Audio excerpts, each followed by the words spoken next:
नमस्कार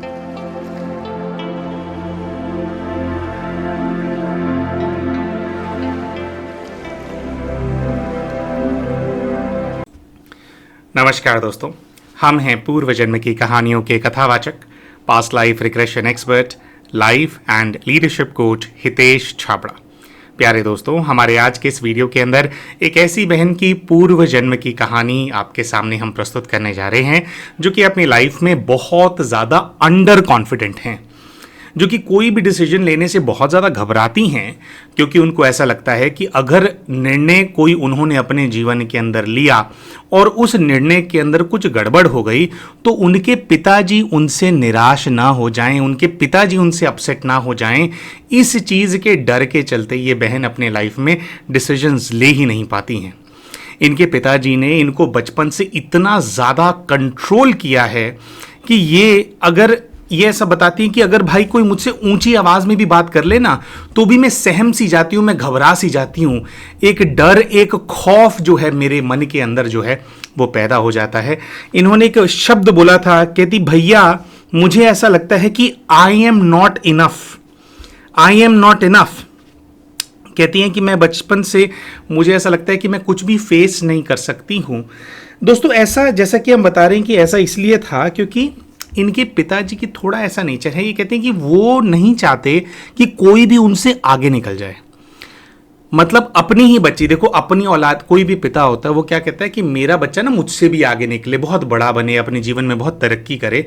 लेकिन ये कहते हैं कि मेरे पिताजी को कुछ ऐसी प्रॉब्लम है कि पूरे परिवार में जितने लोग उनके कंट्रोल के अंदर हैं वो चाहते हैं कि वो इतना ऊपर ना उठें कि वो उनके कंट्रोल से बाहर हो जाएं, वो उतना ही ऊपर उठें जितना ऊपर उठने के लिए पिताजी उनको गाइड कर रहे हैं। अच्छा, इसके अंदर एक बात ये है कि इनके जैसे हर कुछ पेरेंट्स होते हैं, हर किसी का क्या समाज के अंदर एक मान प्रतिष्ठा टाइप होती है, तो मान प्रतिष्ठा को मेंटेन करने का जो प्रेशर है वो भी अपने बच्चों के ऊपर डाल देते हैं। अब ये बहन बताती हैं कि भैया मैं ना लिटरेचर पढ़ना चाहती थी अपने जीवन के अंदर, मुझे लेखन का, पाठन का, इन सब का बहुत ज़्यादा शौक था। लेकिन मेरे पिताजी के प्रेशर के चलते, क्योंकि उनको अपने फ्रेंड्स ग्रुप के अंदर ये चीज़ बतानी थी कि मेरा बच्चा इंजीनियरिंग कर रहा है, इसकी वजह से ये कहती है मुझे 11th के अंदर साइंस लेनी पड़ी। मेरा बिल्कुल मन नहीं था, मैं इंटेलिजेंट स्टूडेंट थी लेकिन मैं साहित्य की सेवा करना चाहती थी, साहित्य के मार्ग पे आगे बढ़ना चाहती थी। लेकिन पिताजी के प्रेशर के चलते मुझे इंजीनियरिंग लेनी पड़ी। जैसे तैसे करके भाई मेरा इंजीनियरिंग कॉलेज के अंदर एडमिशन हुआ।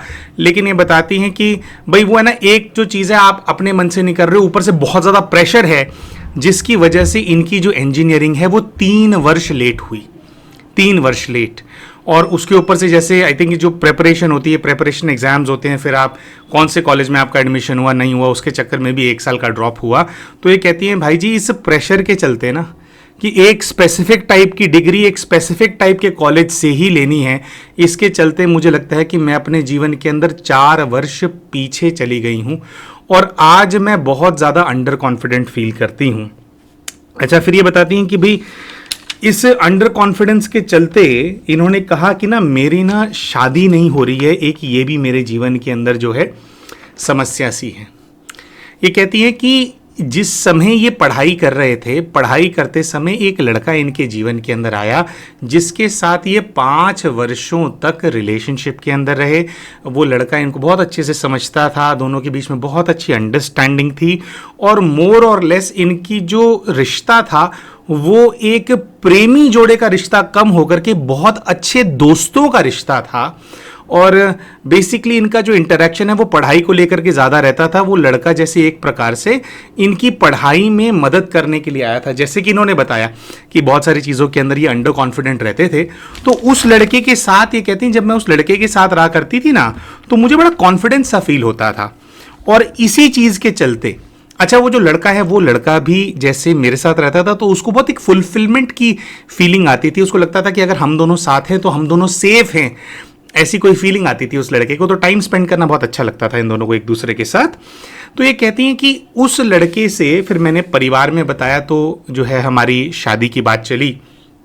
लेकिन ये कहती हैं कि कुछ ऐसा हुआ कि जब जन्म पत्रिका निकाली गई, हमारी जन्म पत्रिका निकाली गई, तो उस लड़के की पत्रिका मंगवाई गई तो कुछ ऐसा किसी रिश्तेदार ने शक डाल दिया माइंड में या कुछ ऐसा हुआ जिसके चलते ये चीज़ ऐसा हुआ कि भाई कि वो जो लड़का है ना उसकी पत्रिका ठीक नहीं है और इन दोनों की आपस में बनेगी नहीं।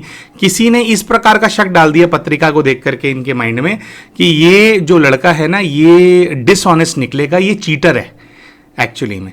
ये कहती है मुझे कभी भी उससे ऐसी फीलिंग नहीं आई कि वो किसी प्रकार का चीटर है, लेकिन ये चीज़ दिमाग में डाल दी गई कि वो लड़का चीटर है तो रिश्ता ठीक नहीं होगा। और इसके चलते जो है ये कहती हैं कि जब ये वाली बात मैंने उसको बताई कि भैया तुम्हारी जो पत्रिका है उसके अंदर ऐसी सी बात निकल करके आई है कि तुम तो चीटर निकलोगे, तो कहती हैं उस लड़के का ना दिल सा टूट गया। उसके बाद मतलब उसने कोई स्ट्रगल नहीं करी, उसने हाथ पैर नहीं मारे, उसने बस जैसे मायूस होकर वो कहता ना कि अरे छोड़ यार क्या फालतू की बात कर रहे हैं।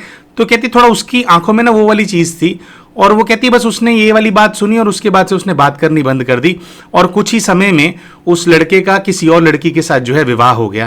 कहती उस लड़के का जब किसी और के साथ विवाह हुआ तो मेरे को ऐसा रियलाइज हुआ कि यार मैंने कोई गलती तो नहीं कर दी है, शायद ये पत्रिका और कहीं भी दिखा लेनी चाहिए थी, है ना।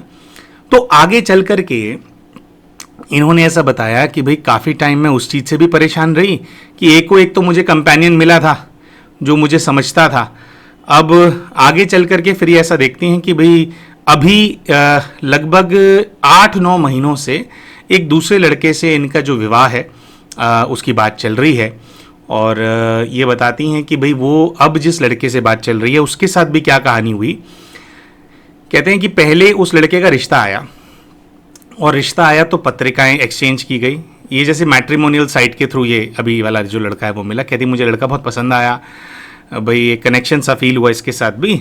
और कहती हैं कि हमारी पत्रिकाएं एक्सचेंज हुई तो उसके वहाँ पर किसी ने बोल दिया कि ये जो लड़की है इसकी पत्रिका ठीक नहीं है, ठीक है, तो इनका आगे चल करके कुछ गड़बड़ होने वाला है। और ऐसा करके कहती है कि उस लड़के से थोड़ा रिश्ता सा वो ख़राब सा हो गया। हमने 2-3 महीना बात करी, पसंद करते थे एक दूसरे को, लेकिन फिर बात होनी बंद हो गई। अब ये कहती हैं कि बात होनी बंद हो गई, उन्होंने कहा कि पत्रिका में ये आएगा तो भाई मैंने अपना माइंड फिर डाइवर्ट कर लिया कि भाई जिस गली जाना नहीं उसका रास्ता क्यों देखना, मैंने डाइवर्ट कर लिया। तो फिर वो कहती हैं लेकिन वो लड़का बहुत पसंद करता है मुझे, और वो थोड़ा ना उसने अपने घर के अंदर फाइट करी कि भाई एक ही जगह पे पत्रिका दिखा दी है, ये हमारे को कैसे पता कि बात पूरी कंफर्म है नहीं है। और ये बताती हैं कि उसने अपने उस जहां पे पत्रिका पहले दिखाई गई थी उसके अलावा फिर उसने कहा कि नहीं सेकंड ओपिनियन लेंगे। 3 से 4 और जगह पत्रिका दिखाई गई और 3 से 4 और जगह जब उसने इनकी पत्रिका दिखाई तो ये आया कि भैया ये लोग तो मेड फॉर ईच अदर हैं, भाई इनका जो रिश्ता है वो परफेक्ट रिश्ता होगा, बहुत खुश रहेंगे ये दोनों एक दूसरे के साथ। तो ये कहती हैं लेकिन भैया एक जगह पे ये हो गया, वो दूसरी जगह पे वो हो गया, मैं बहुत कंफ्यूज्ड हूँ। दोस्तों पीएलआर तो हम बाद में करते, लेकिन यहाँ पर थोड़ा सा हमने बहन को समझाया। हमने कहा बहन कि देखो रिश्ते ना निभाने से निभते हैं, हाँ पत्रिकाएं अपना रोल प्ले करती हैं, लेकिन ये जो चीज़ें होती है ना ये ना इशारे होते हैं, कोई भी चीज़ एक्यूरेट नहीं होती है कि हाँ बिल्कुल जैसा लिखा है वैसा ही होगा। अब दोस्तों हमारी पत्रिका के अंदर बचपन से जो पंडित हैं हमारे को बोलते आए हैं, हालांकि हम तो नहीं मानते थे लेकिन फिर भी जैसे घर के लोग होते, कोई कोई कभी दादा ने दिखा दी पत्रिका, कुछ दिखा दी, हमेशा से हर कोई देख करके बोलता आया है कि अरे इनके तो 2 शादियां लिखी हैं, 2 शादियां होकर के रहेंगी। दोस्तों आज तक ना हुई दूसरी शादी हमारी, तो वो एक ही शादी हुई हमारे तो जीवन के अंदर। जैसे वो हमारा प्रेम विवाह था तो हमारे जीवन में तो प्रेमिका भी एक ही थी, वही प्रेमिका और वही फिर आगे चल करके धर्मपत्नी बनी, है ना। और मतलब जैसा रिश्ता है और अभी जैसी हमारी धारणाएं हैं, अब तो जैसे पूरा सात्विक और दूसरे तरह का जीवन हो गया है ना, मतलब गृहस्थ में रहते हुए भी गृहस्थ आश्रम वाला जीवन है। तो हमारी तो दूसरी शादी होने से रही, तो 1 नहीं 2 नहीं, हमारी अपनी हम एग्जाम्पल देते हैं 7-8 पंडितों ने और अच्छे अच्छे पंडितों ने ये कहा था कि इसकी किस्मत में 2 शादियां हैं, पर हमारी नहीं हुई दोस्तों। तो कहने का भाव ये है कि हम कौन सा मार्ग चुन रहे हैं अपने जीवन के अंदर आगे जाकर के, और किस शक्ति को धारण कर रहे हैं, किस शक्ति के संपर्क में हैं, उससे बहुत फर्क पड़ता है चीज़ों के ऊपर, है ना। तो हमारे भाग्य लिखने की कलम हमारे अपने हाथ में होती है। तो ये सारी बातें हमने बहन को समझाई कि बहन इतना ज़्यादा नहीं सोचना चाहिए, आप ये देखो कि आपको आत्मीयता कितनी फील होती है। इनफैक्ट हमने कहा कि जो पहला आपका मित्र था, अगर उससे भी अगर आप लोग सेकंड ओपिनियन ले लेते ना, 2-3 जगह पे पत्रिकाएं दिखा लेते, तो ऐसा ही कुछ रिजल्ट आने वाला था। जरूरी नहीं है कि वहां पे भी नहीं बनती, ऐसा ही होता। तो ये इन्होंने कहा कि ठीक है भाई जी मैं समझ रही हूं, लेकिन पीएलआर के अंदर ना इस लड़के को भी हम इंक्लूड करेंगे, ढूंढने का प्रयास करेंगे तो आप प्लीज़ देखना, मैं देखना चाहती हूँ क्या है। हालांकि ऐसे केसेस के अंदर हम थोड़ा प्रेफर नहीं करते, क्योंकि हमारा ऐसा मानना है कि रिश्तों को लेकर के जो निर्णय है वो पूर्व जीवन देख करके नहीं करना चाहिए। लेकिन फिर भी बहन बहुत ज़्यादा रिक्वेस्ट कर रही थी, और दूसरे केसेस भी थे, इनके पिताजी का जो खौफ इनके मन के अंदर बैठा हुआ था वो भी देखना था। तो उसको चलते हुए हमने एग्री कर लिया कि ठीक है, इस बच्चे को भी हम आपके पीएलआर के अंदर इंक्लूड कर लेंगे, देखेंगे क्या था। अच्छा, इन सभी चीज़ों के साथ साथ दोस्तों एक और कैरेक्टर है जिसने इस बहन को बहुत ज़्यादा एंजाइटी में और डिप्रेशन में डाला इनके जीवन के अंदर। और ये कहती हैं वो कैरेक्टर और कोई नहीं है बल्कि मेरी अपनी नानी है। ये कहती हैं कि जिस गांव के हम रहने वाले थे, मेरी नानी जो है, उनका जो घर है ना, वो ये 500 मीटर 1 किलोमीटर दूर है, ऐसे मतलब आसपास ही है कि वॉक करके 5 मिनट में पहुंच जाओ, इस तरह का है। कहती मेरी नानी ना बचपन से ये बात बोलती आई है कि ये लड़की ना मुझे ना बदनाम, मतलब ये लड़की जो है ना, इस लड़की की वजह से मैं बहुत ज़्यादा दुखी हूँ, इस लड़की की वजह से मैं बहुत दुखी हूँ। कहती पूरे गांव में मेरी नानी ने हमेशा ढिंडोरा पीटा है कि वो मुझसे बहुत परेशान है, और नानी ऐसी कि उनके मुंह पे करवा दो ना ये बात कि हाँ भाई ऐसा बोला है आपने, बोला तो एकदम से मुकर जाएगी, नहीं मैंने नहीं बोला। कहती और ये मैं जानती हूँ कि बोलती हैं, ये हर किसी को मेरी नानी यही बोलती आई हैं कि ये लड़की ना लिखती नहीं है, पढ़ती लिखती नहीं है, हमारे खानदान का नाम खराब करेगी, हमारे खानदान का नाम खराब करेगी। तो कहती है कि मेरे पिताजी ने डायरेक्टली ऐसी बातें बोल बोल के मेरा मोटिवेशन डाउन किया। कहती है और मेरी नानी वो तो सामने भी नहीं आती थी, आज तक कहती है मेरी नानी ने अग्री नहीं किया। कहती ऐसा ऐसा इंसिडेंस भी हुआ है कि जैसे मेरी नानी ने किसी के कान भरे, ठीक है, उनके घर पे कोई आया हुआ था, ऐसी गांव का कोई व्यक्ति, और मैं अपनी नानी के घर पहुंच गई। जैसे ही मैं नानी के घर पहुंच गई तो उस व्यक्ति ने मुझे बोला, कह रहे तू अपनी नानी को बहुत ज्यादा परेशान करती है, हैं? नानी कह रही है कि तूने दुखी कर रखा है, तू पढ़ती लिखती नहीं है, नाम बदनाम कर रही है। तो कहती अभी उसके कान भरे नानी ने, और मेरे सामने जैसी उसने बात बोली तो नानी पलट गई, नानी उसको बोलने लगी कि मैंने कब बोली ऐसी बात, मैं नहीं बोलती, मैंने नहीं बोला, बेटा बेटा मैंने नहीं बोला ऐसी कुछ बात, मैंने नहीं बोली। तो कहती नानी मतलब ऐसी है कि मुकर जाती। पूरे गांव में कहती है मेरी नानी ने बदनाम कर रखा था मेरे को। तो एक जैसे लोग जिस नज़र से मुझे देखते थे, कहती कई बार तो ऐसा भी होता था। अब गांव का माहौल क्या है कि कोई भी किसी से बात कर लेता है, शहरों में ऐसा नहीं होता है। शहरों में क्या है कि साथ वाले घर में कौन से सामने वाले फ्लोर में कौन रहता है उनसे हम बात नहीं करते, लेकिन गाँव में ऐसा नहीं होता।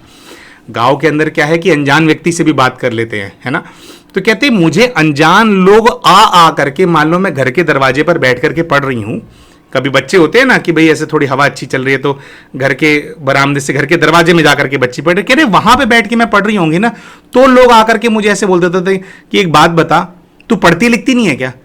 तो कहती है मैं लोगों की तरफ देखती थी और बोलती थी कि भाई तुम हो कौन, क्या पढ़ती लिखती नहीं है, तू है कौन, मुझसे पूछ क्यों रहा है। और लोग जो हैं वो चले जाते थे। तो कहती है नानी का एक इनडायरेक्ट जो प्रेशर है मेरे तरफ, डीमोटिवेशन जो उनकी जो एनर्जी है वो ऐसी सी थी, और पूरे गांव को जैसे मेरे अगेंस्ट सा कर रखा था उन्होंने। तो ये जानना चाहती थी कि जो इनकी नानी है उनसे भी इनके पूर्व जीवन का क्या हिसाब किताब है। और इन सारी सिचुएशन के अंदर पिता ने डीमोटिवेट किया, नानी ने डीमोटिवेट किया, 2 पुरुष आए जीवन के अंदर, है ना, उनसे रिश्ता जानना चाहती थी। और बिल्कुल अंत में बहन चाहती थी कि इनकी माता जी को भी इंक्लूड किया जाए। ये कहती है सारे प्रेशर के अंदर एक मेरी माँ है बस, जिसने जैसे तैसे मुझे पाला है। वो कहती है मेरी माँ ऐसी हैं, वो घर पे भी अपनी कमर तोड़ती थी, मेरे को भी प्यार करती थी, मेरे का भी ध्यान रखती थी, और उसके साथ साथ कहती कि मेरी पूरी परवरिश ना मेरी माँ ने नौकरियाँ करके की है। मेरी माँ को पता था कि अगर वो कमा करके नहीं लाएगी तो उसके बच्चे को जो भी रिक्वायरमेंट होगी जीवन के अंदर, वो उसका पति कभी, उसका मतलब बच्चे का पिता और उनका पति कभी पूरा नहीं करेगा। तो मेरी बच्ची पीछे ना रह जाए किसी भी चीज़ के अंदर, डिप्राइव ना हो जाए किसी भी सुख सुविधा से या किसी ऐसी ज़रूरत से जो कि बच्ची को आगे बढ़ने में उसकी मदद करने वाला हो या तरक्की में सहायक होने वाला हो। तो इस चीज़ के चलते कहते मेरी माँ ने जी तोड़ मेहनत करी है। तो इन सभी लोगों के साथ साथ मैं ये भी देखना चाहती हूँ कि जो मेरी माँ है, मेरी माँ से मेरे पूर्व जीवन का क्या रिश्ता था। तो दोस्तों इन्हीं सब चीज़ों को लेकर के इन बहन का पास्ट लाइफ रिग्रेशन किया गया, और अपने पास्ट लाइफ रिग्रेशन के माध्यम से अपने इन सभी कैरेक्टर्स को ये जान पाई, और कौन से कैरेक्टर ने इनके इस जीवन के अंदर कैसा रोल क्यों प्ले किया, उसके सारे जो उत्तर हैं वो भी ये जो बहन है अपने जो ये सेशन है इसके माध्यम से प्राप्त कर पाई। और अंत में कुछ चीज़ों के डॉट्स को कनेक्ट करने के लिए स्पिरिचुअल गाइड से गाइडेंस भी इनको मिला। तो उस गाइडेंस के बारे में भी इस वीडियो के अंदर हम अंत में आपको बताएंगे। तो आइए दोस्तों अब बात करते हैं कि इन बहन ने अपने पूर्व के जो अपने जीवन देखे उनमें से पहले जीवन में इन्होंने अपना कौन सा रूप देखा, किस प्रकार का इनका पार्ट था, कैसे रिश्ते थे और उनका इनके आज के जो जीवन में जो कैरेक्टर्स हैं उनसे क्या संबंध है। तो दोस्तों इन्होंने ऐसा बताया पूर्व के जीवन में जब ये पहला दृश्य देखती हैं तो इनको सुबह का समय नज़र आता है।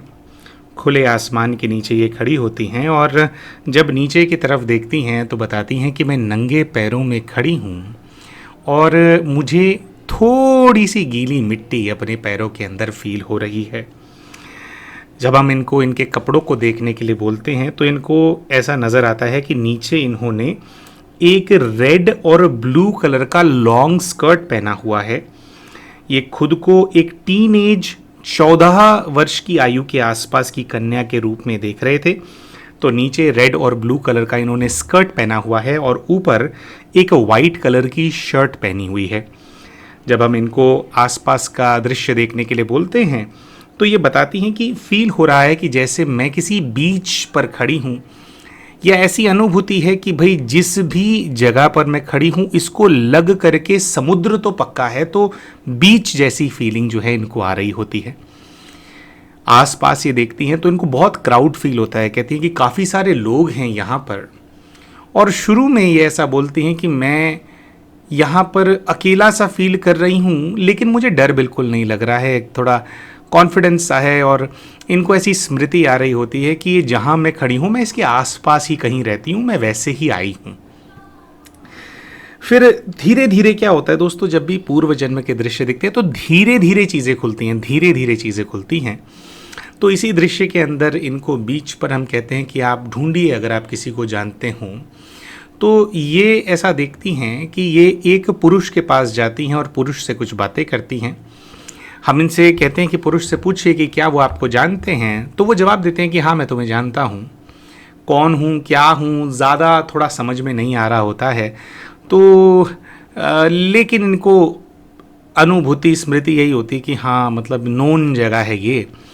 और फिर जो है हम इनको जो उस जीवन में इनका घर है उसकी स्मृति लाने का इनको हम कहते हैं कि आप प्रयास कीजिए। तो इनको ऐसा फील होता है कि कुछ ही दूर, इस स्थान से कुछ ही दूर एक ऐसा घर है जिसकी लाल रंग की छत है और घर बहुत बड़ा नहीं है, लेकिन इनका अपना कोई घर है। उस घर के अंदर ये जाती हैं, प्रवेश करती हैं तो उस घर में इनको एक महिला नज़र आती है जो कि घर के अंदर कुछ खाना पका रही होती है, शायद कुछ ऐसा काम कर रही होती है। उस महिला को ये देखती हैं तो उन्होंने लाल रंग की एक साड़ी पहनी होती है और यहाँ पर जब ये देख रहे होते तो हम इनसे पूछते हैं कि घर कैसा है, क्या है, तो ये कहती हैं कि एक बड़ा हॉल है और उससे जुड़ा हुआ एक कमरा है और हॉल में ही शायद किचन बनी हुई थी।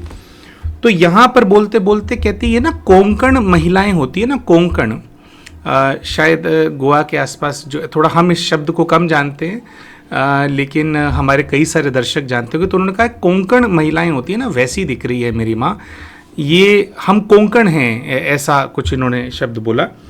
और फिर ये बताती हैं कि भाई घर है, घर के अंदर सुख शांति है। हम इनसे पूछते हैं कि घर के अंदर और लोग रहते हैं क्या, तो अगर रहते हैं तो उनकी स्मृति लाओ। जैसे ही स्मृति लाने के लिए हम बोलते हैं तो उनको दिखाई देता है कि वही पुरुष जो इनको वहाँ बीच में मिला था वो घर के अंदर आ जाता है। और घर के अंदर आता है तो ये कहते हैं कि ये मेरे पिताजी हैं और पिताजी के साथ इनको एक पालने में, घर के अंदर एक पालना बना हुआ है, उसके अंदर इनको एक छोटा सा 6 महीने का बच्चा नज़र आता है वहाँ पर। तो इनको बच्चा है मतलब लड़का है। तो हम इनसे पूछते हैं कि भई ये बच्चा कौन है, तो ये कहती हैं कि मेरा छोटा भाई है। और थोड़ा सा यहाँ पे हमारे को होता है, हमने कहा और भाई हैं बहन हैं, तो ये कहते हैं कि और कोई नहीं है, बस मैं हूँ और ये फिर मेरा भाई है, तो ये बहुत लाडला है हमारा। तो यहाँ पे हम इनसे पूछते हैं कि भाई ये जैसे आपने कहा कि भाई है, तो भाई आप 14 वर्ष के हो और कोई भाई बहन है नहीं और फिर सीधा 6 महीने का बच्चा। तो ये कहती है कि मेरे माता पिता कह रहे हैं, जैसे बात करते हैं तो वहाँ पे स्मृतियाँ आती जाती हैं कि कौन क्या कह रहा है, किसकी क्या भावना है। तो ये कहते हैं कि मेरे माता पिता कह रहे हैं कि ये ना बच्चा बहुत समय बाद हुआ है, बड़ी मुश्किल से हुआ है, कुछ समस्या थी तो नहीं हो रहा था, तो फिर अचानक से गिफ्ट की तरह ये बच्चा हमारे घर के अंदर आया है। तो ये कहती है मेरा छोटा भाई है पिताजी का हम पूछते हैं कि भी पिताजी क्या करते हैं क्या नहीं करते, थोड़ा काम के बारे में बताओ। तो इनको अपने पिताजी एक ट्रैक्टर पे नजर आते हैं, तो ये कहते हैं कि मेरे पिताजी ट्रैक्टर चलाते हैं। हम इनसे फर्दर पूछते हैं भाई किसान है क्या है, कह रही नहीं किसान विसान नहीं है, बस एक ट्रैक्टर ओन करते हैं और वो ट्रैक्टर का काम करते हैं, चीज़ें इधर से उधर लेकर के जाते हैं, यही मेरे पिताजी करते हैं। और जो घर में एक छोटा भाई है, मम्मी है, तो हम इनसे पूछते हैं कि भाई रिश्ते में कोई गड़बड़ है, आगे चल करके कोई गड़बड़ हुई, कोई प्रॉब्लम हुई, तो इनको किसी भी प्रकार की कोई भी गड़बड़ जीवन के अंदर नज़र नहीं आती, सब सुख शांति जो है इनको नज़र आ रहा होता है। अच्छा दोस्तों, अभी तक ये जो सारे कैरेक्टर्स हैं इनको ये पहचान चुकी होती हैं, लेकिन थोड़ा अंत में हम बताएंगे कि कौन सा कैरेक्टर कौन होता है। फिर आगे ये देखती हैं कि हम इनसे पूछते हैं कि भाई ठीक है, भाई थोड़ा बड़ा होकर के देखो, आपके अभी के जीवन में इतनी समस्याएं हैं तो कुछ तो कनेक्शन होगा ना। तो ये अपने आप को फिर थोड़ी बड़ी हो जाती हैं और बड़े रूप में अपने आप को देख रही होती हैं, कहती हैं कि अभी मैं 24-25 वर्ष की आयु की हो गई हूँ, मुझे ऐसा लग रहा है। और मेरा जो भाई है वो 5th क्लास में पढ़ता है, 5th ग्रेड में पढ़ने वाला बच्चा मुझे नज़र आ रहा है। और मैं अपने मायके में ही खुद को देख रही हूँ, लेकिन अब जो है मैंने साड़ी पहनी हुई है और मैं मैरिड हूँ। और जैसे ये बोलती हैं कि भाई मैंने साड़ी पहनी है और मैं मैरिड हूँ, अपने आप ही एक बात बोलती है, ले मुझे मेरा भाई बहुत अच्छा लगता है। बिल्कुल मुझे ऐसा लगता है कि जैसे मेरा बेटा हो, मेरा छोटा बच्चा हो, ऐसी फीलिंग आती है मुझे मेरे भाई से। अच्छा दोस्तों, यहाँ पर थोड़ा सा हमारे को ये चल रहा था कि भाई आज के जीवन में बहन की इतनी सारी समस्याएं हैं और पास्ट लाइफ में कोई समस्या नज़र ही नहीं आ रही थी, तो थोड़ा समस्या को ढूंढने के लिए हम इनसे थोड़ा नेगेटिव एक प्रश्न पूछते हैं। हम कहते हैं कि भाई आप अपने ससुराल में नहीं हो, आप भाई शादीशुदा हो गए हो तो ससुराल में देखने चाहिए हो ना, तो मायके में ही क्यों देख रहे हो अपने आप को, भाई ससुराल में कोई प्रॉब्लम चल रही है क्या? तो यहाँ पे बहन बोलती है कि नहीं, ससुराल में कोई प्रॉब्लम नहीं है, मैं तो वैसे ही मम्मी से भाई से मिलने के लिए आई हुई थी, भाई की याद आ रही थी बहुत ज़्यादा, मेरे को बहुत प्रेम है अपने भाई से, तो मैं भाई या तो इसको अपने वहाँ ले जाती हूँ या फिर इससे मिलने में अक्सर आ जाया करती हूँ, तो मैं तो वैसे ही मिलने के लिए आई हुई हूँ। और फिर हम इनको बोलते हैं कि भाई जो आपका ससुराल वाला घर है उसकी स्मृति जागृत कीजिए, देखिए वो कैसा है। तो ये बताती हैं कि भाई ससुराल के घर का भी माहौल वैसा सा ही है जैसा मेरे अपने घर का है, घर में सुख शांति है, लेकिन ये बताती हैं कि ये वाला जो घर है ना, थोड़ा मेरे मायके वाले घर से और थोड़ा छोटा है। और ससुराल वाले घर के अंदर 4 ही लोग रहते हैं, मेरी सास है, मेरे ससुर हैं और मेरे पति हैं। और जो पति हैं वो ये बताते हैं कि भाई पति से भी रिश्ता वगैरह जो है काफ़ी मेरा अच्छा है और बहुत आत्मीयता है, प्रेम बहुत करते हैं मुझे और मैं बहुत ज़्यादा सुखी हूँ। लेकिन फिर ये बताती हैं कि भी मैं, ऐसा मुझे फील हो रहा है कि जैसे मैं बहुत ज़्यादा जीवन नहीं जी पाई इस वाले उसके अंदर ना। ये जो मेरे पति हैं, बहुत ज़्यादा समय नहीं हुआ है हमारे विवाह को, 4-5 वर्ष का इनको विवाह नज़र आ रहा होता है, 2 छोटे छोटे बच्चे भी इनको वहाँ नज़र आ रहे होते हैं। तो इनको ऐसी फीलिंग सी आ रही होती है कि जैसे ये अपने परिवार से बिछड़ती सी जा रही हैं, जैसे इनके प्राण छूट रहे हैं। हम इनसे पूछते हैं कि प्राण क्यों छूट रहे हैं, भाई कोई अनहोनी होगी, कोई कुछ कर रहा है क्या, फिर कॉन्स्पिरेसी ढूंढ रहे थे, लेकिन इनको कोई कॉन्स्पिरेसी वहाँ पे फील नहीं होती। कहती मैं ना बीमार हो गई हूँ, मुझे कोई बीमारी हो गई है और वो ना ठीक नहीं हो रही है। पति भी बहुत परेशान है इस चीज़ को देख करके। सास ससुर का हम पूछते हैं, कहती सास ससुर भी बहुत अच्छे हैं, बहुत केयरिंग हैं और बस उनकी आंखों में यही है कि भाई अब ये चली जाएगी तो घर सूना हो जाएगा, और थोड़ा उनकी आंखों में यही है कि बच्चे भी छोटे हैं तो मुझे छोड़ना नहीं चाहता कोई भी इस घर के अंदर, लेकिन मेरे जो प्राण हैं, और कह रही मैं भी नहीं छोड़ना चाहती, लेकिन मेरे प्राण से छूटते जा रहे हैं। और जो पति है उनकी तरफ जैसे इनका एक हाथ सा बढ़ रहा होता है और वो भी जैसे इनको थोड़ा सहयोग कर रहे होते हैं, कुछ प्रेम से इनकी तरफ देख रहे होते हैं, और वो देखते देखते देखते देखते जो है इनके जो प्राण हैं वो छूट से जाते हैं और ये बताती हैं कि भी मैं मृत हो जाती हूँ और बस ये है, मेरा ये परिवार मुझसे छूट गया। और सब अच्छा था, मायका भी बहुत अच्छा था, ससुराल भी बहुत अच्छा था, मम्मी पापा भी प्रेम करते थे, छोटे भाई से बहुत ज़्यादा प्रेम था। उसके बाद जो ससुराल मिला वो सास ससुर बहुत अच्छे, छोटे छोटे बच्चे थे, पति बहुत प्रेम करने वाला था। तो ये लेकिन वो जीवन ज़्यादा चल नहीं पाया, वो जीवन जो है अपने आप बीमारी के चलते वो जीवन जो है जल्दी ख़त्म हो गया। यहाँ पर दोस्तों एक बस एक साथ रहने की इच्छा के भावना के साथ इनका जो शरीर है वो छूट गया था। अब हम आपको बताएंगे कि जो सारे कैरेक्टर्स इनको यहाँ देखने को मिले वो कौन से कैरेक्टर्स थे और हमें लगता है कि ये क्या कनेक्शन था इनका और किस वजह से उन्होंने किस प्रकार से जो है उस जीवन के अंदर बिहेव किया। देखिए, पहले तो बात करते हैं इनके मायके वाले घर के अंदर। मायके वाले घर के अंदर इनको 3 लोग नजर आए थे, एक माँ, एक पिताजी और एक छोटा भाई। तो जो माँ हैं उनको इन्होंने अपनी इस जीवन की माँ के रूप में ही देखा। पहले भी माँ से बहुत अच्छा रिश्ता था और इस जीवन के अंदर भी माँ ने अपने पूरे माँ वाले जो कर्तव्य हैं वो निभाए। जो पिताजी इनको यहाँ पर नज़र आ रहे थे, पिताजी इनको अपने एक रिलेटिव के रूप में नज़र आए, जो कि इनके इस जीवन के पिता के छोटे भाई हैं, यानी कि इनके चाचा जी। और जो बच्चा इनको उस घर के अंदर नज़र आया था उसको इन्होंने उस लड़के के रूप के अंदर देखा जो छोटा भाई था, जिससे बहुत ज़्यादा प्रेम था उसको। वो लड़का वो था जो इनके साथ इनका 5 वर्ष का इनका एक रिलेशनशिप था। रिलेशनशिप के अंदर भी जैसा हमने बताया था वो प्रेम की दिशा में कम था, लेकिन एक दूसरे की जैसे बहुत ज़्यादा सपोर्ट करने वाले और साथी वाले जैसे लोग फ्रेंड्स बन जाते हैं। और बस फिर आगे चल करके ये लोग सोच रहे थे कि हमारी जो दोस्ती है उसको अगर हम विवाह में परिवर्तित कर लेंगे तो एक दूसरे के साथ बहुत ज़्यादा सुखी रहेंगे। तो वो वाला जो लड़का है जिसने पहली बार इनके जीवन के अंदर आकर के इनके जो पिता के द्वारा इनके ऊपर डाला गया जो प्रेशर था, जो इनके ऊपर वो बना हुआ था, उससे बाहर निकालने का जो एक लड़का इस जीवन के अंदर इनका निमित्त बना था, उस ही को इन्होंने अपने पिछले जीवन के अंदर अपने छोटे भाई के रूप में देखा, जिसको ये बहुत ज़्यादा प्रेम करती थी। और दोस्तों, एक बहुत ही विशेष बात, जो चीज़ हम पता नहीं करना चाहते थे PLR से, लेकिन सामने आई। हमने आपको बताया था कि एक रिश्तेदार था इनका, जिस रिश्तेदार ने इन दोनों का रिश्ता नहीं होने दिया था। कुछ पत्रिका का उन्होंने चक्कर डाल दिया था कि भाई ये जो लड़का है ये अच्छे कैरेक्टर का नहीं निकलेगा पत्रिका के अनुसार, और ये आगे चल करके गड़बड़ करेगा। दोस्तों, वो रिश्तेदार और कोई नहीं है, ये वही वाले चाचा जी हैं जो कि पिछले जीवन के अंदर पिता के रूप में थे।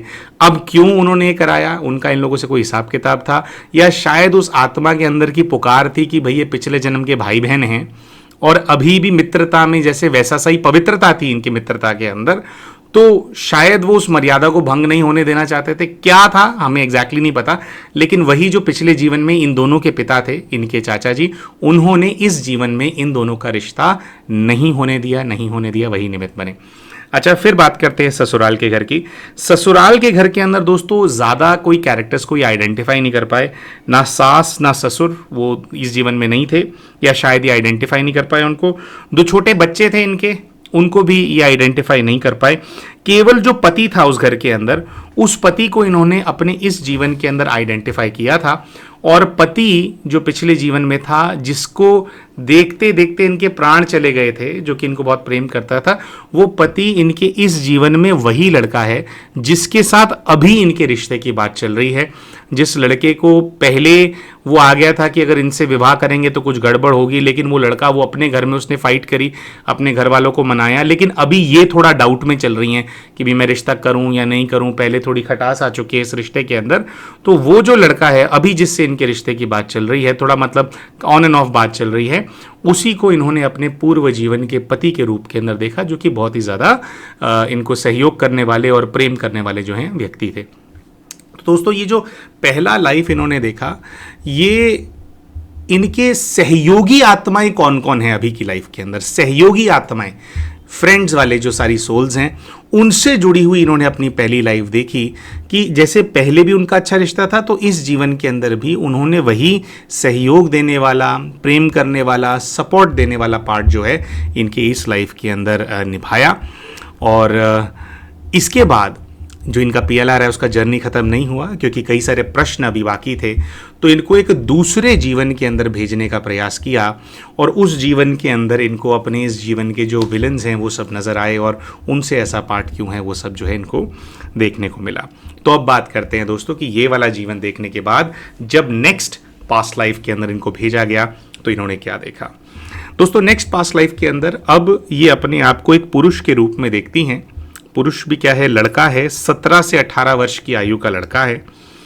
ये कहती हैं कि ये कहीं खड़े हैं बाहर और अभी आधी रात का टाइम है, और ये खुद ही बोलती हैं कि ये जो समय है, this is some time in the 1600s। ये 1600s का टाइम मुझे फील हो रहा है। ये कहते हैं कि जैसे मेरे को ऐसा फीलिंग आ रहा है कि ये जो लड़का है ये एक मावड़ा है और ये कहीं बाहर खड़े हैं और ये कहते हैं कि ये जो लड़का है ये शिवाजी महाराज की सेना में है, मतलब मैं शिवाजी महाराज की सेना के अंदर हूँ और मराठा वॉरियर हूँ। हम इनसे पूछते हैं कि भाई क्या हो रहा है, तो ये कहते हैं कि हमारे सीनियर्स हैं, कोई हमला होने वाला है, कोई युद्ध होने वाला है, उसके लिए हमारे को ब्रीफिंग कर रहे हैं, हमारे को समझा रहे हैं कि कैसे करना है, क्या करना है। तो बाहर कुछ स्ट्रैटेजी सी बन रही है अभी। तो हम इनसे पूछते हैं कि क्या शिवाजी महाराज वहाँ पर हैं, आप उनको फील कर सकते हो? तो कहते नहीं, शिवाजी महाराज वहाँ पर नहीं है, मैं किसी टुकड़ी का हिस्सा हूँ और खुद को ये एक बहुत ही छोटे पद के योद्धा के रूप में देख रहे थे, जैसे कोई सिपाही हो तो मतलब छोटे पद पे थे ऐसा देखा। तो कुछ ऐसा है कि डायरेक्टली इनकी जो शिवाजी महाराज हैं उनसे बातचीत नहीं है, लेकिन ये हैं उन्हीं की सेना के अंदर, मराठा वॉरियर हैं, इस रूप के अंदर ये खुद को देखते हैं। ये बताते हैं कि बहुत सारी मशाल दिख रही है और जैसा कि इन्होंने पहले बोला कि किसी युद्ध की तैयारी चल रही है और जो है भाई उसकी स्ट्रैटेजी हम लोग बना रहे हैं। फिर आगे हम इनसे पूछते हैं कि भी युद्ध हुआ, तो इन्होंने कहा युद्ध हुआ, किसी मुगल टुकड़ी से हमारा युद्ध हो रहा है। हम पूछते हैं कि मुगल टुकड़ी कैसे है, तो ये कहती है कि मुझे बार बार ग्रीन कलर की टोपियां नजर आ रही हैं, ग्रीन कलर की टोपियां नजर आ रही हैं हरे रंग की, और एक मुगल सरदार है जिसका चेहरा इनको बार बार नजर आ रहा था, जिसके साथ ये देखते हैं कि हम सबका युद्ध हो रहा है। हम इनसे पूछते हैं कि युद्ध किस प्रकार का है, क्या गुरिल्ला वॉरफेयर है, क्या पहाड़ों में से तीर चल रहे हैं, किस प्रकार का, ये बताती हैं। तो क्योंकि जैसा हमने मूवीज़ वगैरह के अंदर देखा है तो इस चीज़ के अंदर मराठा वॉरियर्स बहुत अच्छे थे। गुरिल्ला वॉरफेयर के अंदर बड़ी सी बड़ी टुकड़ी को जो है, एक छोटा भी जो ग्रुप होता है, छोटी भी टुकड़ी होती थी मराठा वॉरियर्स की, उनको धूल चटा देते थे, मार के भगा देते थे। लेकिन यहाँ पे देखते हैं कि ये वाला जो युद्ध है ये पहाड़ियों में नहीं है, ये खुले मैदान का युद्ध है। और खुले मैदान के युद्ध के अंदर एक बहुत ही क्रूर मुगल सरदार है जिससे ये लोग लड़ाई लड़ रहे हैं। अब हम इनसे पूछते हैं कि भाई सेना है, ये बार बार क्रूर मुगल सरदार पे पहुंच रहे हो, सरदार के अलावा और कुछ नहीं है। तो ये कहती हैं कि सरदार के गले में घाव लगा। हम इनसे पूछते हैं सरदार के गले में घाव लगा, आपके सरदार के गले में? तो ये कहती है नहीं, वो जो मुगल जो सरदार है जो बहुत क्रूर था, वो कुछ हमला करने के लिए आया था या कुछ कब्जा करना था, उनको हमने रिटेलिएट करना था, युद्ध हो रहा है। और एकदम से कहती है कि मैं वार करती हूं तलवार का और उसका जो गला है वो आधा कट जाता है और आधे कले कट्टे के साथ जो है वो अपना ऐसा गले के ऊपर हाथ रखता है और नीचे गिर जाता है। लेकिन ये बताती हैं कि उसकी आंखों के अंदर क्रोध बहुत ज्यादा है। जो मुगल सरदार है उसको विश्वास नहीं हो रहा है कि उसके गले पे तलवार चल चुकी है और वो अभी मरने वाला है। दोस्तों, यहाँ पर जब हम ट्रांस के अंदर होते हैं, तो इसके अंदर ना एक विधि होती है जिसमें आप आत्मिक भाव को पढ़ सकते हैं। अब उसके गले पे तलवार चल गई है मुगल सरदार के, तो वो मुंह से तो बोल नहीं पाएगा, लेकिन आंखें बोलती हैं और ये देखती हैं उसकी आंखों में। तो ये कहती हैं कि उसकी आंखें मुझसे कह रही हैं कि मैं तुम्हें छोड़ूंगा नहीं। उसे बहुत गुस्सा आ रहा है। यहां हम इनसे पूछते हैं कि भाई उसको गुस्सा आ रहा है, उससे पूछो कि तुम अगर हमारी भूमि के ऊपर आक्रमण करोगे तो क्या हम अपनी मातृभूमि को बचाएं भी ना?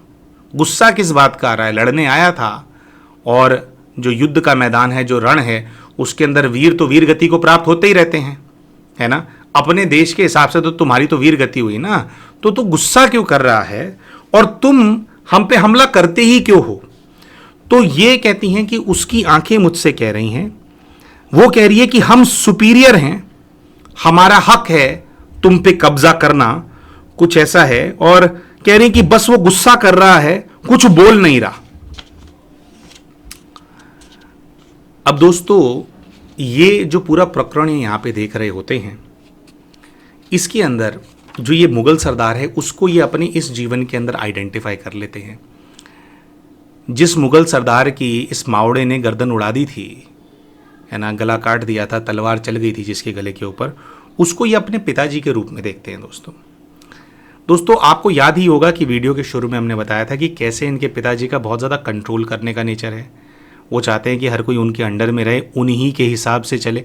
दोस्तों इस प्रकार की, हालांकि हम कोई स्टीरियोटाइपिक स्टेटमेंट नहीं देना चाहते हैं, लेकिन इस प्रकार की नेचर वाले जो लोग हमारे आसपास होते हैं, जनरली ऐसा देखा गया है कि इन लोगों के जो पार्ट होते हैं, जो आक्रमणकारी होते हैं ना, दुर्दांत आक्रमणकारी, भले ही इस जीवन के अंदर वो कोई मुगल नहीं है, उन्होंने हिंदू परिवार के अंदर जन्म लिया है ना, वो कोई ब्रिटिशर नहीं है, उन्होंने हिंदू परिवार के अंदर जन्म लिया है, या किसी और कम्युनिटी के अंदर सिख हैं, या फिर वो इस जीवन के अंदर क्रिश्चियन है, कि किसी भी मतलब कम्युनिटी के अंदर उन्होंने जन्म ले लिया है। लेकिन जिन लोगों के इस प्रकार के रोल होते हैं, वो अपने जस्ट पूर्व के जीवन में ना इस सोच के व्यक्ति रहे होते हैं कि हमें दूसरों के ऊपर कब्जा करना है। देखिए अभी तो डेमोक्रेसी का टाइम चल रहा है भारत के अंदर, और जैसा भी है हम लोग अपने देश को मैनेज कर रहे हैं, वो वाली चीज़ नहीं है अब कि भाई आक्रमण कर लो और कब्जा कर लो, लोगों को अपना गुलाम बना लो। लेकिन जिन लोगों की ये पूर्व जीवन के अंदर गुलाम बनाने की मानसिकता रही होती है, उनका हमने बहुत सारे केसेस के अंदर देखा है कि जो गुलामी का प्रतिकार करने वाले लोग रहे होते हैं ना, चाहे क्रांतिकारी रहे हों, या जैसे मराठा योद्धा रहे हों, राजपूत योद्धा रहे हों, या सिख वॉरियर्स रहे हों, या और भी हमारे देश के अंदर कोने कोने के अंदर जगह पे योद्धा रहे हैं जिन्होंने अपनी मातृभूमि की रक्षा करी है, तो जो रक्षक रूप के अंदर लोग रहते हैं और उनका जो पुराना हिसाब किताब होता है अगर इन सोल्स के साथ, तो वो एक ही परिवार के अंदर आते हैं। और इस प्रकार के एक बड़ा, जैसे पिता बड़ा है और बच्चा तो छोटा सा है, तो वो बच्चा पिछले जन्म में मराठा वॉरियर रहा होगा, लेकिन इस जन्म में तो उसका बेटा बनकर के पैदा हुआ ना, या बेटी बनकर के पैदा हुआ, तो छोटे बच्चे को तो आप डरा ही लोगे। तो जैसे आत्मा के अंदर ना वो पार्ट रह जाता है, वो कसक रह जाती है, और वो कैसे भी पूरी करनी है उसको आपकी सोल को कन्विंस करना है कि तुम मेरे गुलाम हो, और उस चीज़ को लेकर के जो है वो आ जाते हैं। हमने अपने जीवन में भी ये वाली चीज़ काफ़ी फेस की है, तो हमने ऐसा देखा है कि ये लोग थोड़े आक्रमण टाइप और आक्रमणकारी टाइप के प्रवृत्ति के वाले जो ये लोग होते हैं, तो हमने तो ये देखते हैं कि भाई वो कह रहा है कि भाई हम तुमसे सुपीरियर हैं, और उसके आंखों में कोई भी पछतावा नहीं है। भाई जो मुगल सरदार है उसको नहीं लगता कि वो कुछ भी गलत कर रहा है, बस वो गुस्सा है, और गुस्से के साथ साथ साथ साथ साथ साथ जो है वो मर गया। अच्छा, यहां पर दोस्तों अभी जब इनका पीएलआर करना था तो एक इन्होंने बताया था पिताजी का कैरेक्टर है, इनको दबाने वाला, इनको डिमोटिवेट करने वाला। दूसरा इनकी नानी का कैरेक्टर है, और नानी का कैरेक्टर इनकी अभी जो लाइफ है उसके अंदर ऐसा है कि वो सामने से नहीं करती। तो हम इनको इनकी नानी को ढूंढने का प्रयास करने के लिए कहते हैं। हम इनको कहते हैं कि भाई नानी को ढूंढो, आप देखो नानी भी है क्या उस टुकड़ी के अंदर जिससे युद्ध हो रहा है। तो ये कहती है कि नानी युद्ध में नहीं है, लेकिन नानी किसी तरह की कोई जासूस है, या किसी प्रकार की एक ऐसी महिला है जो कि किसी के कान भरती है। तो कहते वो महिला ही है उस जीवन के अंदर, हम जानते हैं उसको, वो बहुत फेमस कोई महिला है, और वो भी मुगल, ये जो शायद ये जो सरदार आया था यहाँ पे युद्ध करने के लिए, इसकी कोई रिश्तेदार है, उसकी पत्नी नहीं है, लेकिन वो इससे भी कोई पावरफुल व्यक्ति है जिसकी शायद वो पत्नी है, और वो स्ट्रैटेजी बना करके अपना जो पति है उसके कान में फूंकती रहती है और बताती रहती है कि यहां से ऐसे इनको वो करो, यहां से वैसे उनको वो करो। और ये जो मुगल सरदार को हमने मार दिया है, इससे उस महिला का बहुत ज्यादा नुकसान हुआ है। तो एक ऐसी मुगल परिवार की महिला है जो कि बहुत तेज है, बहुत शातिर है स्ट्रैटेजीज बनाने में, वो मेरी नानी है। इनको ऐसी स्मृति आ रही होती है, और भाई अब क्योंकि मार दिया है तो उसको बहुत नुकसान हो गया, और वो बहुत दुखी भी है इस चीज से। शायद मुगल सरदार उसका भाई है या कोई रिश्तेदार ऐसा है, और उसको बहुत प्रिय था जिसको मार दिया गया है। तो हम इनसे पूछते हैं कि क्या वो सामने आई है, तो कहते नहीं, उसका कोई ऐसा पार्ट ही नहीं है, वो युद्ध वगैरह में पार्ट नहीं लेती है, बस वो उनके खेमे के अंदर है, और उसकी यही चालें हैं और ये हैं। कहीं ना कहीं वो जो उनका नानी का इस जीवन का जो नेचर है उसको कॉम्प्लीमेंट कर रहे थे। पिछले जीवन के अंदर भी टुकड़ियों को तैयार करना और हमला करना और कब्जा करने की भावना के साथ टुकड़ियों को भेजना, यही सब करती थी। इस जीवन के अंदर भी इन्होंने ऐसा देखा कि पूरे गांव को भड़काती रहती है। अब गांव के और लोग जिनको नानी भड़काया करती थी, वो पिछले जीवन में मुगल थे या नहीं थे ये सब तो नहीं पता चला, लेकिन ज़रूर कुछ ना कुछ उन लोगों का भी कनेक्शन रहा होगा, जो कि आकर के इनको बार बार कहते थे कि भैया आप क्या तुम अपनी नानी को परेशान करते हो, तुम दुखी करते हो उसको। तो इस जीवन में नानी को दुख नहीं किया, लेकिन वो जो पिछला ये जो 1600s का जो जीवन ये देख रही थी, उसके अंदर ये अपनी नानी को बहुत दुख दे करके आए थे, क्योंकि ये एक ऐसे खेमे के अंदर थे जो कि उनके दुश्मन थे। तो यहाँ पर दोस्तों ये जो है ये देख लेते हैं, फिर आगे हम इनसे पूछते हैं कि भाई आगे क्या हुआ, आपकी मृत्यु कैसे हुई। तो ये देखते हैं कि मेरी जो मृत्यु है वो पेट में चाकू लगने से हो रही है। मेरे पेट में चाकू है। जो मेरी आयु है वह 30 वर्ष के आसपास की है। मैं 29-30 वर्ष की आयु का पुरुष हूँ। और हम इनसे पूछते हैं कि भाई आप 29-30 वर्ष के हैं, तो क्या अभी आप कोई उच्च अधिकारी बन गए हैं, कोई बड़े पद पे चले गए हैं? तो ये बताते हैं कि नहीं, मेरा वही पद है, अभी सिपाही वाला ही है। तो वैसे ही लेवल पे मैं देख रहा हूँ, वैसे ही अपने कपड़े को देख रहा हूँ। लेकिन किसी ऐसे युद्ध के अंदर जो है मेरी जो है मृत्यु हो गई है, वीर गति को मैं प्राप्त हो गया हूँ। अब किसने इनको मारा, कैसे मारा दोस्तों, वो थोड़ा ज़्यादा पता नहीं लग पाया। अब क्या है, योद्धाओं का तो यही जीवन रहा है। और पहले भारतवर्ष की सेवा करने वाले ऐसे कितने ही वीर योद्धा हैं जो कि अल्पायु ही रहा करते थे। क्योंकि क्या है कि सेवा करने के लिए अब ये पिछले 1000 वर्षों से जो दुर्दांत आक्रमणकारी हैं, भारत जो है उसने बहुत हमले झेले हैं। तो ऐसे भारत माँ के वीर सपूत जो हैं सब अल्पायु ही होते थे, बहुत ज़्यादा नहीं जीते थे। तो बहुत ज़्यादा कुछ एविडेंट या रेलेवेंट नहीं होगा उनके इस जीवन से, जिसकी वजह से जिस युद्ध में ये मरे उसका जो है ज़्यादा इन्फॉर्मेशन नहीं निकल पाया। बस इन्होंने खुद को जो है 30 वर्ष की आयु के अंदर मृत्यु को प्राप्त होते हुए देखा। तो यहाँ पर दोस्तों जो इनका जो पूर्व जीवन का अनुभव है उसको समाप्त कर दिया जाता है और इनको फिर जो है इनके जो स्पिरिचुअल गाइड हैं उनके पास इनको भेज दिया जाता है। तो दोस्तों आइए अब बात करते हैं कि जब अपने स्पिरिचुअल गाइड के पास ये बहन पहुंचती हैं तो वहाँ से इनको क्या गाइडेंस मिलता है और वो क्या करने के लिए कहते हैं, जिससे कि ये अपने जीवन में जो है जो परिस्थितियां हैं उससे बाहर निकलें और अपने जीवन को मतलब सुख के साथ जो है आगे जिएं।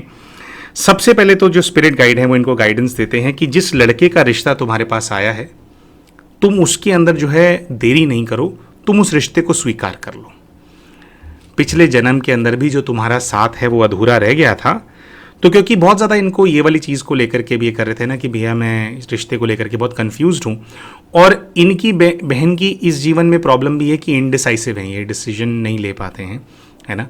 तो कहीं ना कहीं जो स्पिरिट गाइड हैं उन्होंने इनका जो डिसीजन है वो लेने में इनकी सहायता करी। इनको कहा कि भाई आप जो है वो कर लो वहाँ पर रिश्ता, आप इनडिसाइसिव नहीं हो। और उन्होंने ये भी समझाया कि ज़रूरी नहीं है कि हर चीज़ परफेक्ट हो किसी रिश्ते के अंदर, लेकिन ओवरऑल जो तुम्हारा उसके साथ पार्ट रहा है, जो अधूरा रह गया था, वो इस जीवन के अंदर तुम पूरा कर सकती हो और वो हमेशा सहयोगी बन करके रहेगा। इस प्रकार से उन्होंने गाइडेंस दिया। दूसरा जो स्पिरिट गाइड हैं उनसे, हाँ स्पिरिट गाइड को इन्होंने देखा, थोड़ा स्पिरिट गाइड को भी एक्सप्लेन किया। तो इन्होंने बताया कि जो स्पिरिट गाइड हैं उनकी बड़ी दाढ़ी मूछें हैं सफ़ेद रंग की और उन्होंने पीले रंग की, येलो रंग की एक धोती पहनी हुई है। और स्पिरिट गाइड से इनको बहुत ज़्यादा ना येलो कलर की जो एनर्जी है वो रेडिएट होती हुई फील हो रही थी। और जब ये वहाँ पर थे तो हम इनको ये गाइड करते हैं कि भाई जो बात हो रही है वो ठीक है, लेकिन जो उनसे प्रकाश निकल रहा है, जो एनर्जी रेडिएट हो रही है, उसको अपने अंदर एब्जॉर्ब करो। आपको हील करने में, आपकी शक्ति बढ़ाने में, आपके डर को आपके अंदर से ख़त्म करने में एनर्जी आपको बहुत ज़्यादा सहयोग करने वाली है। तो वैसा ही ये बहन करती हैं और उनकी जो एनर्जी है उसको अपने अंदर समाती रहती हैं। और इनका बहन का थोड़ा सा कुछ पेट के अंदर मेडिकल इशू भी रहा था। अभी हो सकता है कि वो जब मृत्यु हुई थी मावड़े के रूप में, पेट में चाकू लगा था, तो वहाँ से भी कुछ एनर्जी ब्लॉकेज हो और वो एक उसका इम्प्रेशन रह जाता है। तो हमने इनको यही एडवाइस किया कि आप अपने पेट के अंदर समाओ उस शक्ति को, ताकि अगर कोई ऐसा इम्प्रेशन रह गया होगा लास्ट मिनट डेथ का जो आपके ऊपर वार हुआ था, तो वो इम्प्रेशन को मिटता हुआ आप फील करें। तो उससे भी इनको काफ़ी जो है रिलीफ सा फील हुआ था। फिर यहाँ पर दोस्तों हमें एक जो प्रश्न है हमारे मन में बहुत ज़्यादा कौंध रहा था, ये हम स्पिरिट गाइड से पूछना चाहते थे। तो पूछा गया वहाँ पे, हमने कहा कि आप पूछिए कि जो ये आपके पिता हैं, उन्होंने इतना वर्षों से आपके पीछे पड़े हुए हैं, भाई पिछले जीवन के अंदर जो हुआ, आप लोग युद्ध के मैदान में मिले। युद्ध के मैदान में जो भी योद्धा होता है वो अपना उसका पर्पस होता है, अपने राजा के लिए वो युद्ध लड़ रहा होता है, अपने देश के लिए युद्ध लड़ रहा है। आप अपने देश के लिए युद्ध लड़ रहे हो उसकी रक्षा करने के लिए भाई, और वो वहाँ से जो भी है वो गलत आदमी है, जैसे भी हमारे लिए तो आक्रमणकारी हैं वो, लेकिन वो भी अपने राजा का आदेश फॉलो कर रहा है। तो अगर ऐसे रण के मैदान में अगर आपने उसकी अगर मृत्यु हो जाती है तो ये हिसाब किताब क्यों बन रहा है और वो उसका बदला लेने के लिए क्यों पीछे आ रहा है। तो यहाँ पे इनके स्पिरिट गाइड ने बात कही कि उसका बदला लेने के लिए वो सिर्फ पीछे नहीं आया है, आप दोनों के बहुत पुराने हिसाब किताब हैं आपस में। मतलब जब वो मुगल के रूप में इनसे मिले उससे पहले की भी कुछ कहानियां हैं और ये कहते हैं कि आप दोनों के बीच में, स्पिरिट गाइड ने कहा कि अनरिजॉल्व्ड एनर्जी है और वो अनरिजॉल्व्ड एनर्जी बार बार आपको एक दूसरे के सामने खड़ा कर देती है, बार बार आपको एक दूसरे के सामने दुश्मन बना करके एक प्रकार से खड़ा कर देती है। ऐसी परिस्थितियां खड़े कर देती हैं कि आप रहो तो एक दूसरे के साथ, आओ तो एक दूसरे के सामने, लेकिन एक दूसरे से नफरत करो। जिसके लिए इनके जो स्पिरिट गाइड हैं वो इनको रेकमेंड करते हैं कि आपको उनसे क्षमा मांगनी है, प्रार्थना करनी है कि भाई जो भी हिसाब किताब है उसको ख़त्म करो, मुझसे जो कुछ भी गलती हुई उसके लिए आप क्षमा कीजिए, अपने आप को भी मुक्त करो, उनको भी मुक्त करो। तो थोड़ा सा यहाँ पे स्पिरिट गाइड को हम ज़्यादा पुश करने लग गए। हमने कहा कि भाई वो तो आक्रमणकारी थे ना, तो भाई हम क्षमा मांग रहे हैं उनसे, क्या अपनी मातृभूमि की रक्षा करना भी कोई अपराध होता है जो हम उसे क्षमा मांगे। तो फिर यहाँ स्पिरिट गाइड बोलते हैं, कहते हैं कि हिसाब बहुत पुराना है। इस जन्म से पहले जब ये मराठा वॉरियर थे और वो एक मुगल सरदार थे जिसमें इन्होंने उनको मार दिया था, उससे पहले भी ये लोग रिश्तेदार रहे हैं। एक ही परिवार में इन दोनों ने जन्म लिए हैं और कई जन्मों में ये लोग एक दूसरे के रिश्तेदार रहे हैं, बहुत ही क्लोज रिलेशन के अंदर, जिसके अंदर इनके हिसाब किताब बने। उन्होंने कहा कि वो युद्ध तो एक पार्ट है, अभी इससे पहले की कहानी आप नहीं जानते। तो यहाँ रिक्वेस्ट किया जाता है स्पिरिट गाइड को कि आप जो है जो और पिछली जो कहानी है उसको देखने में हमारी सहायता करें। लेकिन यहाँ पर दोस्तों अभी तक स्पिरिट गाइड से मैसेज आ रहा होता है और यहाँ पर जो स्पिरिट गाइड है वो बोलना बंद कर देते हैं, जैसे एक प्रकार से वो संदेश दे रहे हों कि बच्चे और पीछे जा कर के देखने का कोई फ़ायदा नहीं है, जैसे वो चाह रहे हों कि उनकी बात को माना जाए। और वो यही संदेश देते हैं कि बच्चे अब तुम जाओ, लेकिन क्षमा मांगो उस आत्मा से, कुछ ऐसा ज़रूर हुआ है जिसकी वजह से बार बार तुम मिलते हो, ये जो कॉर्ड है इसको तुम्हारे को काटना है। और ये पूछती हैं कि मैं कैसे काट पाऊंगी, तो वो उनको बताते हैं कि तुम जानती हो कि कैसे करना है, कैसे प्रार्थना करनी है, तुम जानती हो कि कैसे ये चीज़ करनी है। और इस बहन को भी स्मृति आती है, कहती है कि भाई मैं जानती हूँ मुझे कैसे करना है, क्षमा याचना कैसे करनी है। वो मुझे स्मृति दे रहे हैं कि मुझे लग जाना है उस चीज़ के अंदर, और मेरा जो पिताजी हैं उनका जो प्रभाव है मेरे ऊपर, मैं धीरे धीरे उससे बाहर आती जाऊँगी। अपने अंदर ही जैसे एक इनको स्मृति सी जागृत हुई और इसी स्मृति के साथ फिर जो स्पिरिट गाइड हैं उनसे आज्ञा ले ली जाती है और ये जो बहन है वापस अपने शरीर के अंदर आ जाती हैं, अनुभव करती हैं और जागृत हो जाती हैं। दोस्तों ये था इन बहन का पूर्व जन्म का अनुभव। हम आशा करते हैं कि आपको ये जो किस्सा हमने आपके साथ शेयर किया आपको बहुत पसंद आया होगा। तो वीडियो पसंद आई हो तो वीडियो को लाइक करना बिल्कुल ना भूलें। चैनल अभी तक सब्सक्राइब नहीं किया तो चैनल को सब्सक्राइब भी कर लो और वीडियो में कमेंट करके आप हमारे को बताएं कि वीडियो में आपको क्या अच्छा लगा, इससे आपने क्या शिक्षा ली। मिलते हैं आप सभी के साथ अपने अगले वीडियो के अंदर, तब तक के लिए नमस्कार।